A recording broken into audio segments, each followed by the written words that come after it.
A very strange thing happened after the poem was aired on the radio on April 1st, 1987, and it became obvious the story was not going to fade away.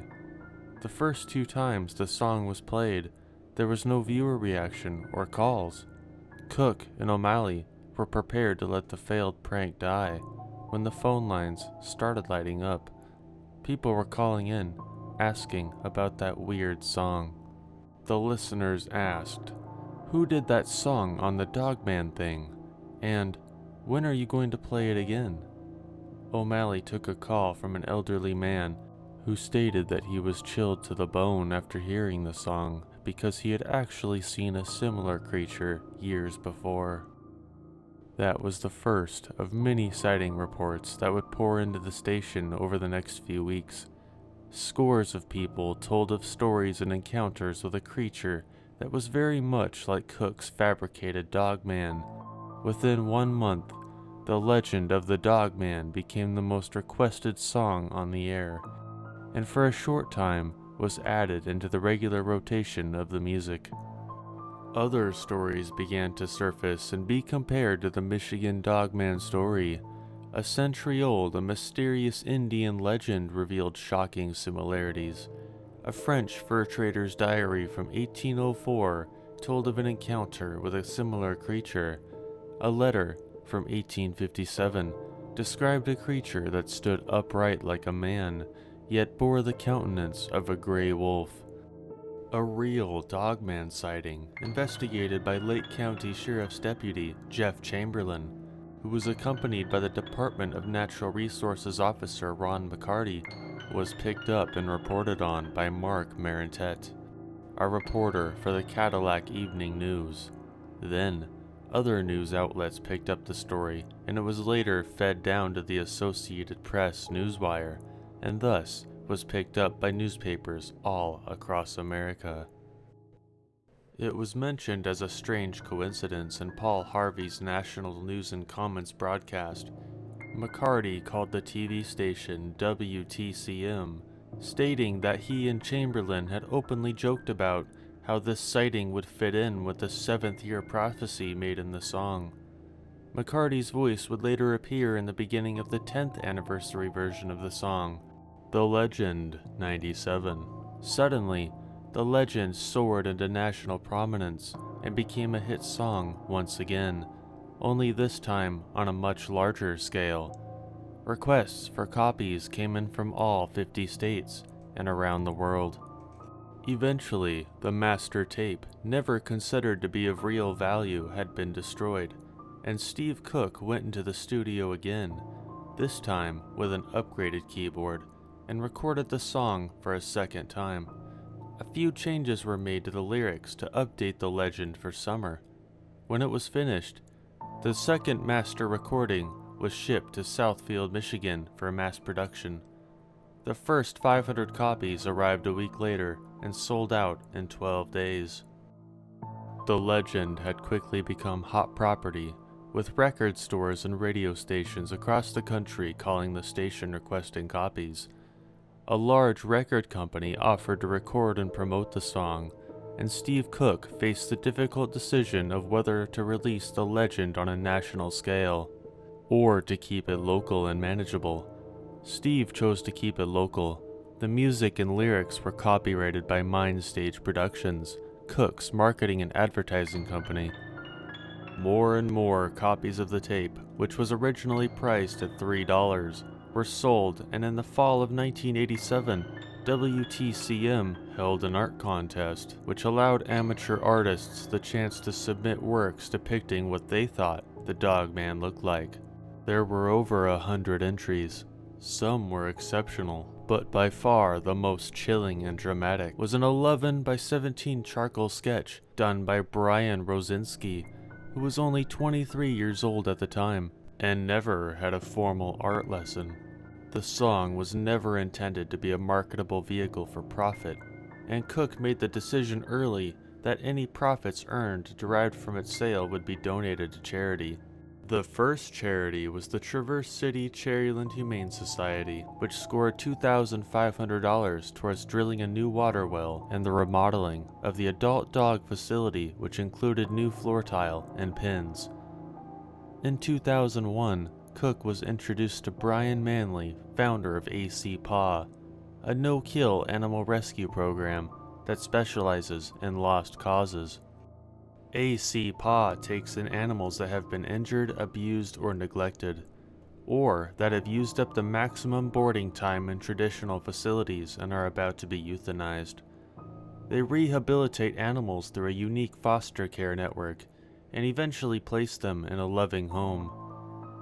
Cook was so impressed with the AC Paw program, he shifted all donations from the proceeds of the legend to their cause, and thus, the legend of the Dogman's legacy lives on for animals in need. While the legend has never formally been distributed for airplay on other radio stations, it's been heard across the USA and the world. Many young adults grew up hearing it and remember it scaring them at summer campfire storytelling sessions. The legend had inspired movie screenplays, stage productions, numerous books, term papers, at least one master's thesis, and countless classroom projects at all grade levels. In spite of the initial belief that the song would be a radio bit designed to run one day only, interest in the legend continues to grow. Steve Cook receives 10 to 20 reported sightings each year, many supported by dramatic evidence. Perhaps the best description of the legacy of the legend came from WTCM morning host Jack O'Malley.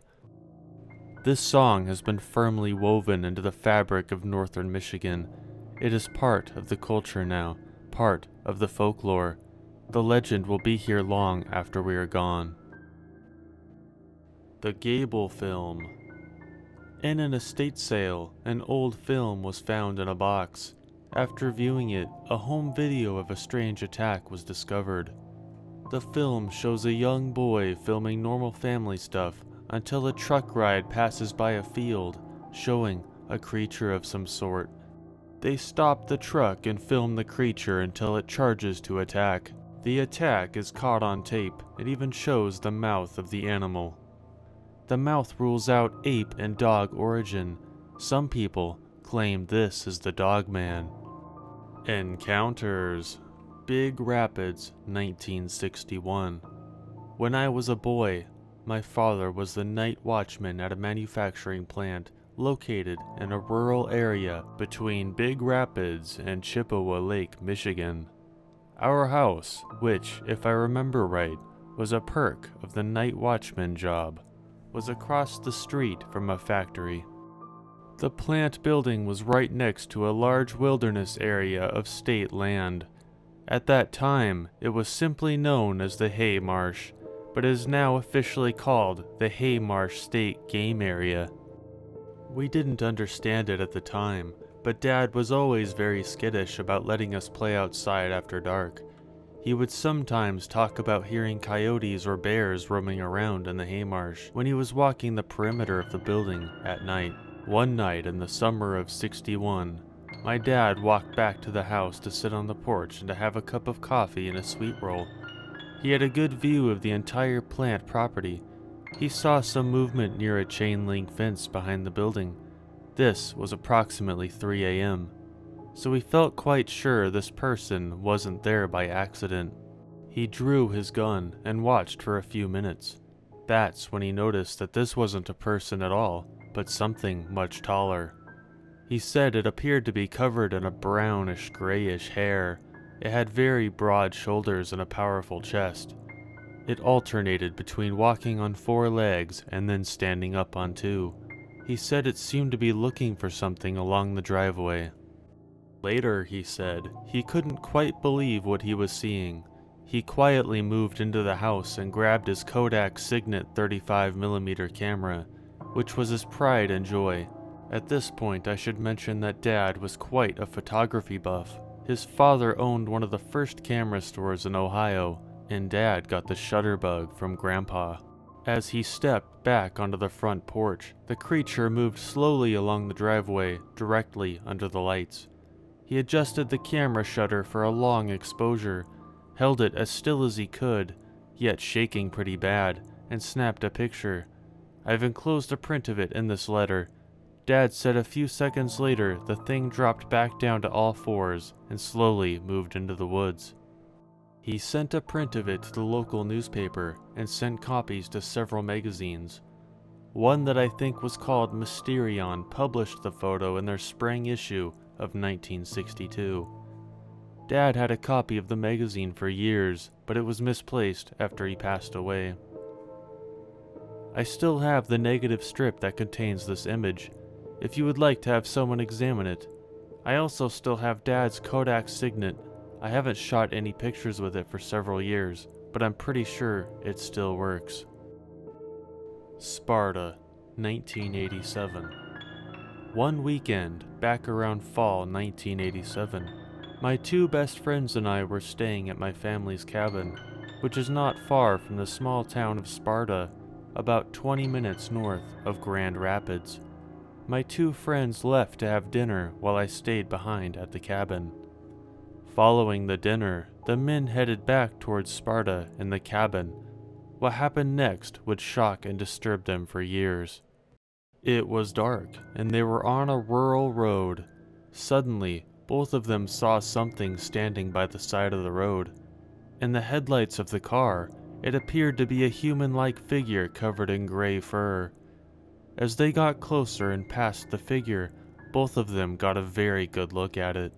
It was the size of a man, stood on two legs, and had a wolf-like face. It even raised its hands and seemed to snarl at them as they drove by. They said it looked like a werewolf out of a Hollywood movie. My two friends didn't dare to stop. They continued driving, and of course they were peppering each other with questions. Did you see that too? Was that a dog? Was someone dressed up in a costume? And so on. As they are having this animated conversation, they pass by the sign that says "Welcome to Sparta," and drove through the small main street, and continued on out of the town in the direction of my cabin. Their conversation about what had just happened continued, when both of them looked up to see that same "Welcome to Sparta" sign again, followed by the same main street that they had just driven through moments ago. They had not stopped. They had not turned around.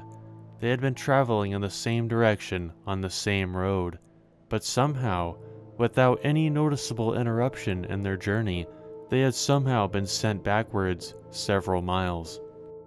Until this point, it would be easy to dismiss this event as someone playing a joke. However, the time displacement characteristic is what sets this encounter apart. While such things are well documented in UFO and alien abduction stories, it's something we've not seen before in Dogman sighting reports. Andy continues, I remember when they finally showed up at my cabin.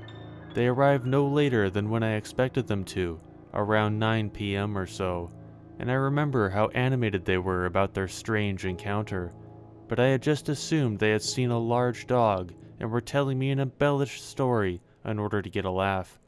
But 20 years later, both of them still insist that this was no joke. I have no idea what to make of this story. Perhaps it was just some teenagers in a werewolf costume playing pranks. And did my friends really experience lost time afterwards? Or did they make some wrong turns on their drive and didn't notice because they were talking and distracted? I have no idea, but I would love to know if anyone else has seen similar things in the Sparta area. Reed City, 1993. The area around Reed City, Michigan has been a hotbed of Dogman activity. This report details an event that occurred nearly 20 years ago, but the witness remembers it like it was yesterday and is unshakable in her story. Her name is Courtney, and her encounter took place during the winter of 1993 to 1994. Courtney was a teenager at the time and was sneaking cigarettes behind her parents' home near Todd Lake northeast of Reed City. The sun was setting on a clear, cold winter day. Courtney was facing a large abandoned barn on the property next door. The barn had always kind of spooked me, she said. It was filled with rusty old equipment. The outer planks were all rotten, and it sagged and leaned in every direction. My dad said to stay away, as the whole thing could collapse. On that evening, I was standing about 50 feet from the barn and saw sunlight coming through the gaps and the siding. Courtney took her eyes off the barn for just a few minutes, and something caught her attention again. There was some movement, the light flickered, but I couldn't really tell what it was. Then it turned its head back and looked straight at me. It was at least 6 feet tall, if not more. It was dark colored. It had a dog-like appearance, pointy nose, and really big, pointy ears. Courtney dashed into her house to grab a flashlight. When she returned outside, she shined it towards the barn door, but the animal was no longer there. She walked closer to the barn to look for tracks in the heavy snow.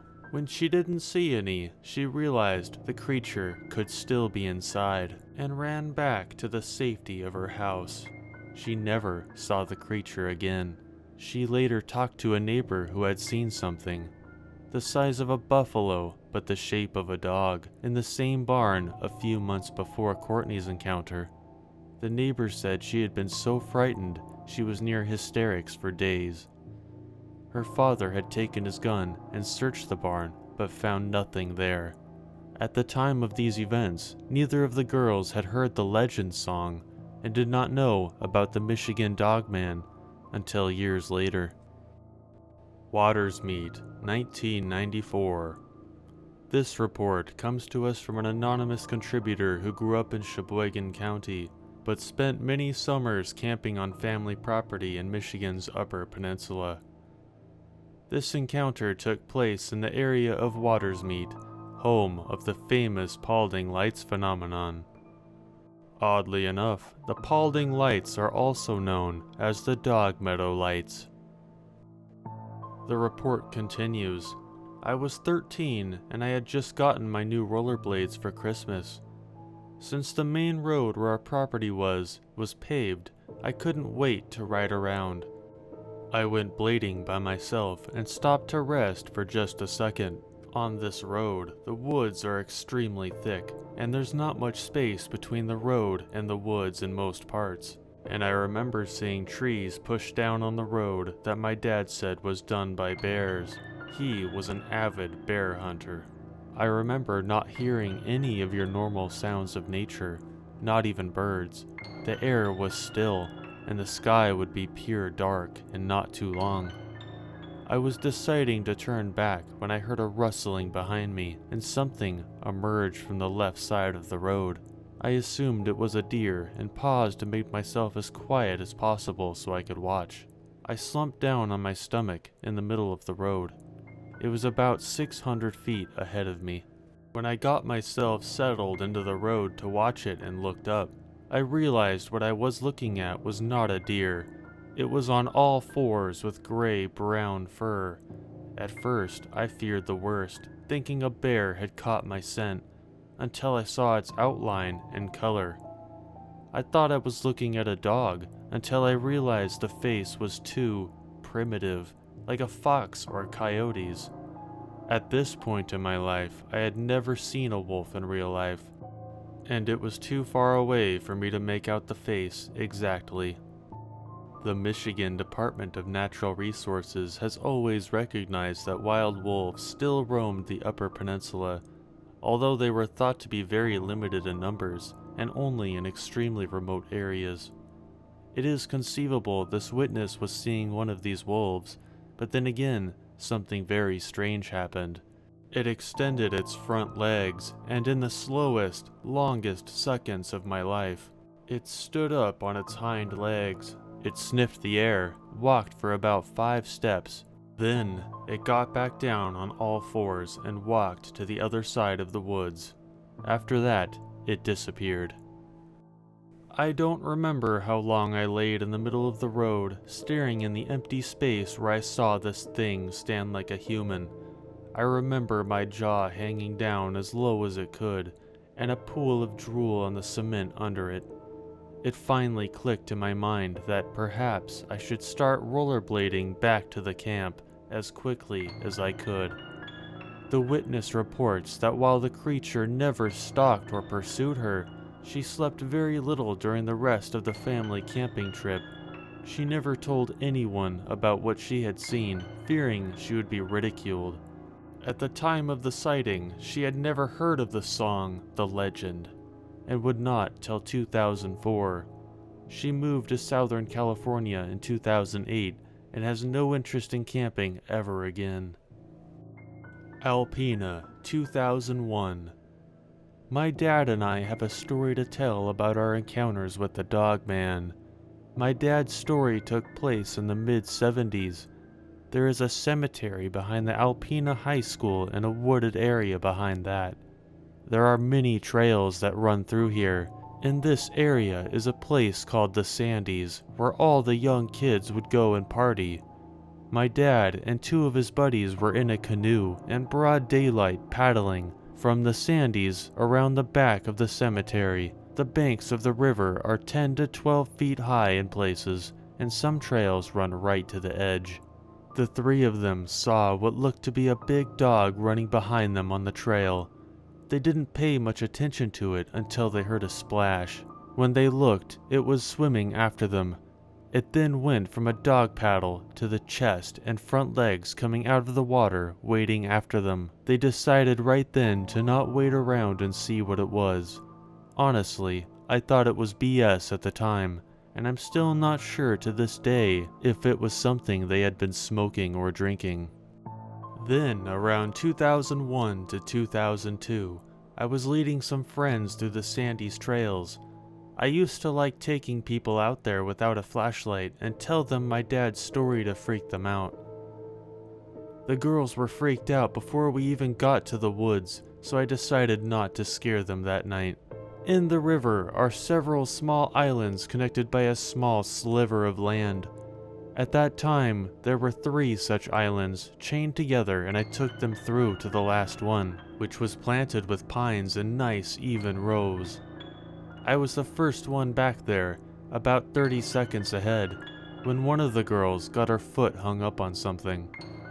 As I was going back to help her, there was a spot where the trees make a sort of roof effect, which is really cool looking at night with the moon shining through. At that point, I saw something. I'm not sure what it was, but it sent me running out double time. When my buddy saw my face, he didn't say a word, he just followed, both of us dragging the girls behind us. When he asked me later why I came out in such a hurry, I told him it was because I thought I had seen something at the other end of the island, walking through the trees, that was very tall and not likely human. He may not have believed me, but he never questioned it either. I'm still not sure what I saw. It could have easily been that I scared myself with my dad's story and was seeing things. But I know this, I still don't like the dark, and even though I love hunting, I hate going out before the sun comes up during deer season. Benden, 2007. This sighting report is told secondhand by the brother-in-law of the witness. The witness is a prominent person in local government and wishes to remain anonymous. The situation started last Saturday around midnight when he was coming home from a friend's house in Benzonia and taking the way back home to Traverse City. He stated that while traveling down Cinder Road, several miles outside of the town of Benden, he observed a pair of eyes reflecting off the headlights in front of him. Thinking that it was probably a deer along the side of the road, he began to slow down. As he got close, however, he stated that the object was much larger and much darker than a deer. He said that by this time, he had slowed to around 30 miles per hour, and at that point, several hundred feet down from the creature, which still hadn't moved. As he approached further, he stated that the only way he could describe the creature was being similar to a very large, dark wolf. However, he observed that this thing was not on 4 legs, but was upright on his back 2 legs, standing near a road-killed deer.